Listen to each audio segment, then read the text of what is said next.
Hi friends, ನಾನು ನವೀನ್ ಅಂತ.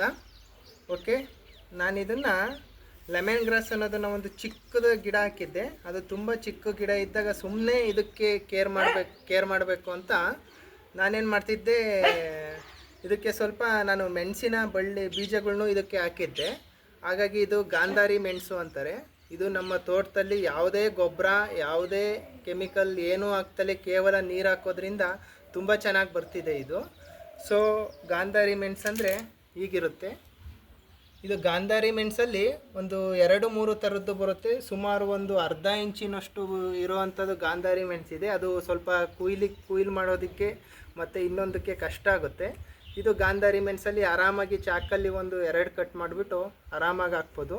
So ಇದು ನಮ್ಮ ಮಾಮೂಲಿ ಮೆಣಸಿನ್ಕಾಯಿಗಿಂತಲೂ ತುಂಬ ಖಾರ ಇರುತ್ತೆ. ಸುಮಾರು ನಮ್ಮ ಮಾಮೂಲಿ ಮೆಣಸಿನ್ಕಾಯಿ ಒಂದು 5 kg ಮೆಣಸಿನ್ಕಾಯಿಗೆ ಇದು ಸರಿಸಮ, ಅಂದರೆ 1 kg ಇದು ಸರಿಸಮ ಆಗುತ್ತೆ. ಸೊ ಇದನ್ನು ನಮ್ಮ ರೈತರು ಬೆಳ್ಕೊಬೇಕು, ಯಾವುದೇ ರೋಗ ಬರದಲ್ಲೇ. ನಮ್ಮಲ್ಲಿ ತುಂಬ ಚೆನ್ನಾಗಿ ಬಂದಿದೆ. ಜಸ್ಟ್ ನಾನೊಂದು ರೈತರ ಹತ್ರ ಸುಮಾರು ನಾನು ಒಂದು 3 ಮೆಣಸಿನ್ಕಾಯಿನ ತಂದಿದ್ದೆ. ಇಷ್ಟು 3 ಮೆಣಸಿನ್ಕಾಯಿಲಿ ಸುಮಾರು ಒಂದು 500 ಗಿಡಗಳಿಗಿಂತ ಹೆಚ್ಚನ್ನು ಮಾಡಿದ್ದೀನಿ. ಸೊ ಹಾಗಾಗಿ ಇದನ್ನು ಮತ್ತೆ ನಾನು ತುಂಬ ಚೆನ್ನಾಗಿ ಬರೋದ್ರಿಂದ ನೆಕ್ಸ್ಟು ನನ್ನ ಮನೆಯಲ್ಲಿ ಖಾರ ಪುಡಿ ಮಾಡಬೇಕಾದ್ರೆ ಇದನ್ನೇ ಜಾಸ್ತಿ ಹಣ್ಣು ಮಾಡಬೇಕು ಅಂತ ಒಂದು ಯೋಜನೆ ಇದೆ. ಅದಕ್ಕಾಗಿ ಹೀಗೆ ಮಾಡ್ತಿದ್ದೆ. ನೋಡಿ, ಇದು ಚಿಕ್ಕ ಲೆಮನ್ ಗ್ರಾಸು ಚಿಕ್ಕದಾಗಿತ್ತು. ಇದು ತುಂಬ ಚಿಕ್ಕದಾಗೋದ್ರಿಂದ ಇದು ನೆಕ್ಸ್ಟ್ ಇದನ್ನು ನಾನು ಫ್ರೀಡಮ್ಮಾಗಿ ಬಿಡ್ತಾಯಿದ್ದೀನಿ. ಜಸ್ಟ್ ಈ ಪಾಲ್ಟಲ್ಲಿ ಇದನ್ನು ಒಂದನ್ನೇ ಬೆಳೀತಾ ಇದ್ದೀನಿ. ಸೊ ನಮ್ಮಲ್ಲಿ ಇಲ್ಲಿವರೆಗೂ ಇದು 2 in 1 ಆಗಿ ಕೆಲಸ ಮಾಡಿದೆ. ನೋಡಿ, ಸಸಿಗಳು ತುಂಬ ಚೆನ್ನಾಗಿ ಬಂದಿದೆ. ನೆಕ್ಸ್ಟ್ ಇಲ್ಲಿ ನಾನು ಯಾವುದೇ ಇದಿಲ್ಲ, ಲೆಮನ್ ಗ್ರಾಸ್ನು ನಾವು ಬೆಳೆಸಲೇಬೇಕು ಮನೆಯಲ್ಲಿ.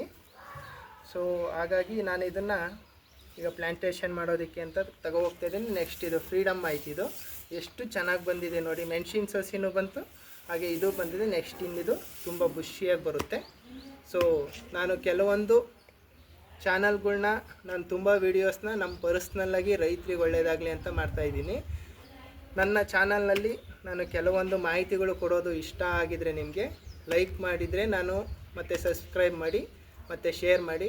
ನೀವು ನಮಗೆ ಸಪೋರ್ಟ್ ಮಾಡೋದ್ರಿಂದ ನಾನಿದು ಯಾವುದೇ ಯೂಟ್ಯೂಬಲ್ಲಿ ದುಡ್ಡು ಮಾಡಬೇಕು ಅನ್ನೋ ಉದ್ದೇಶಕ್ಕಲ್ಲ, ರೈತರುಗಳಿಗೆ ಒಂದು ಮಾಹಿತಿಗಳ್ನ ಕೊಡಬೇಕು ಅನ್ನೋ ಉದ್ದೇಶಕ್ಕೋಸ್ಕರ ನಾನು ಚಾನಲ್ ಮಾಡಿದ್ದೀನಿ.